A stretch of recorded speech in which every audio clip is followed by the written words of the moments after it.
It is really interesting to be a woman and to get to 45 and to not be married yet and to not have kids, especially when you have just pushed out your 5th kid on television. You start hearing crazy stuff like, oh, you know what, sweetie, you just haven't found the right guy yet, or what are you gonna do? Or, oh, you poor thing. Why is someone like you still single? Have you ever thought of having kids? Or, you know what, why don't you just have a kid on your own? It's never ending. Okay? And it's not helpful. I grew up planning a wedding. My dress was going to be corseted with multiple Victorian camisole spilling off my shoulders, and I would change into a white, double-breasted suit with wide-leg trousers and a big cuff for the reception, and then I dreamed about being chosen by a powerful and sexy and kind man who had full lips and gave really good hugs, and having a little baby, yeah, I was specific, and having a little baby boy by the name of Lauren. But I also dreamed of winning an Oscar, being on the cover of magazines, and making a difference in the world, and helping women find our voices. And from that dreaming, you guys, I've built a really incredible life, and I have become a woman that I am very proud to be. And then someone just walks up to you and, you know, they're like, you know, a friend of mine adopted at 52. I mean, it is never too late for your life to have meaning, sweetie. And my worth just gets diminished as I'm reminded that I have failed on the marriage and the carriage counts. Me. This bold, liberated, independent woman. I mean, guys, I work out, okay? I eat well. I mostly show up to work on time. I'm a good friend, a solid daughter, a hard worker. My credit's good. I take out the garbage before it gets smelly. I recycle, and I won a Golden Globe. I mean, I'm killing it. So why? Why? Why do I get snagged this way? And as if all that I've done and everything that who I am doesn't matter. And I look back and I think about all the ways that we're told that those 2 hashtag goals, being chosen and having kids, are what makes you worthy.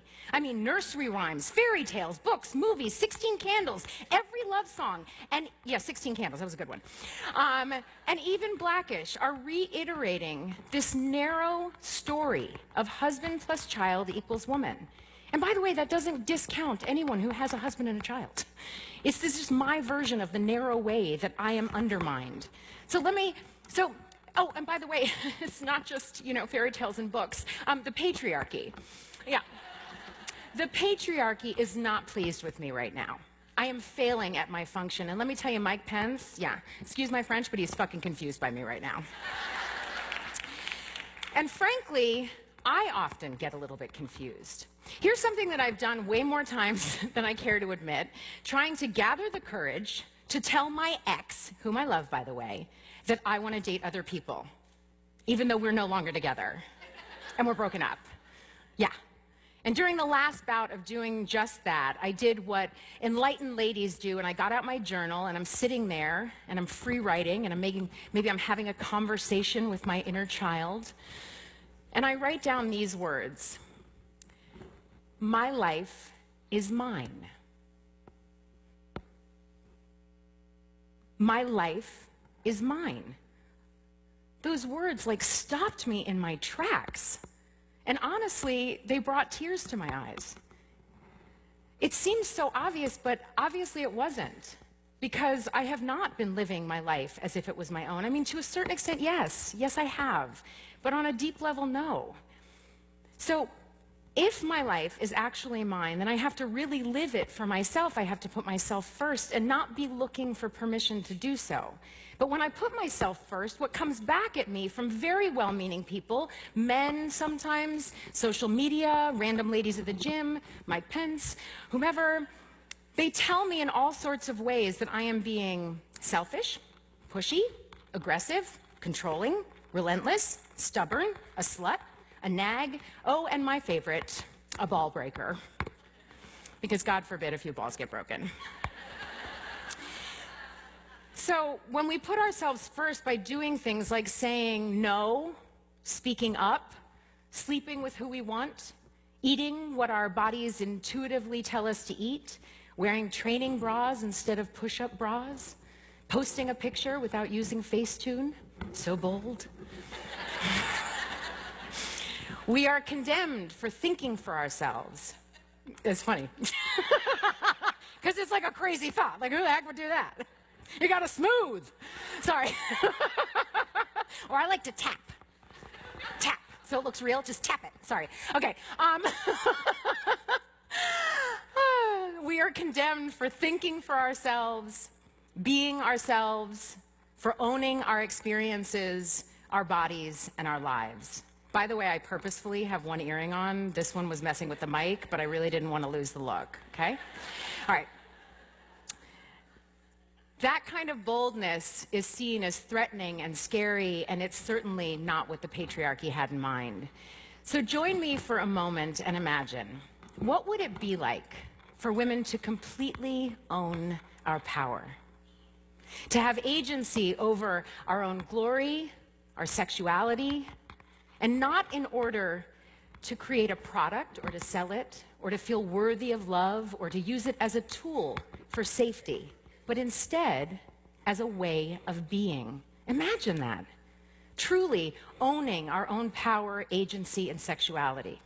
Especially in this moment, in all its volatility, with all that is happening as the pussy grab tree is being shaken and grabbers are dropping like rotten fruit. At the same time as all of that, all the volatility, there's this surge of empowerment happening. Black Lives Matter, Black Girl Magic, the Women's March, Me Too. I mean, me too. You too? I'm trying to gather all this energy around me and step into it and match that with the realization that my life is mine. My I am a chooser 45-year-old life is mine. And it's no coincidence that these two forces are meeting at the same time, and here I am sorting out what my life looks like when it's fully mine. And honestly, it takes a certain kind of bravery. It means risking being misunderstood, perceived as alone and broken, having no one to focus on, fall into, or hide behind, and having to be my own support, and having to stretch and find family and love and connection outside of the traditional places. But that's something that I want to do. I want to be the brave me, the one whose life is my own. And that also means that I'm going to have to break an agreement that I didn't really officially agree to sign in the first place, a little document that was drawn up by a bunch of old white guys in a back room, the same group of white guys in that back room that passed laws about our reproductive health and choices without us being there. And that agreement says that we are here to be of service to others, that our destiny as women is to live in the shadow of men, that we are simply objects of desire, and that we are willing to have our voices stifled again and again by the misogyny of our culture. Well, listen here, ladies. I'm tearing it up. It's going bye-bye. And I am drawing up a new one. And my terms are this: I am going to own my experiences and my training bras. I'm going to pay attention to the reality of my life and the audacity of my dreams instead of the expectation of what I was raised with. I'm going to make space for the good and the bad of it, even the yucky and scary and fear-inducing parts, and embrace all of the questions. I know that's how I'm going to go from being Tracee to being the brave Tracee, and here's the good news, is that you too can do that. You can go from being you to just being the brave you, or not just being the brave you. And you should definitely try it, you guys. Like, if you haven't already, because I have a feeling, I mean, I see some gorgeous sparkles out there, like I see some amazing faces. I have a feeling you guys have tried this, because brave and brave you is beautiful. And not beautiful like your hair is all did and your brows are clean, because when I think of beautiful, I think of a tree. I think of seeing a bird soar. I think of an embodied woman. I think of my mom standing there in the Diana Ross stance, right? In her glory stance, saying, "This is me," heart open, hair big, sexual, powerful, and full of all of her agency. Beings at the height of their own resonance, their own selfness, fully in bloom. That's what bravery and beauty looks like. But most of all, because the brave me reminds me that I am complete just as I am, not in relation to anything else, just wholly and fully me. The brave you gives you the courage to hold your own agency, your own choice, your own desire, your own longings, your own fear, and your own future. She's just one aspect of your soul that helps you become the fully embodied and completely integrated, real, true self.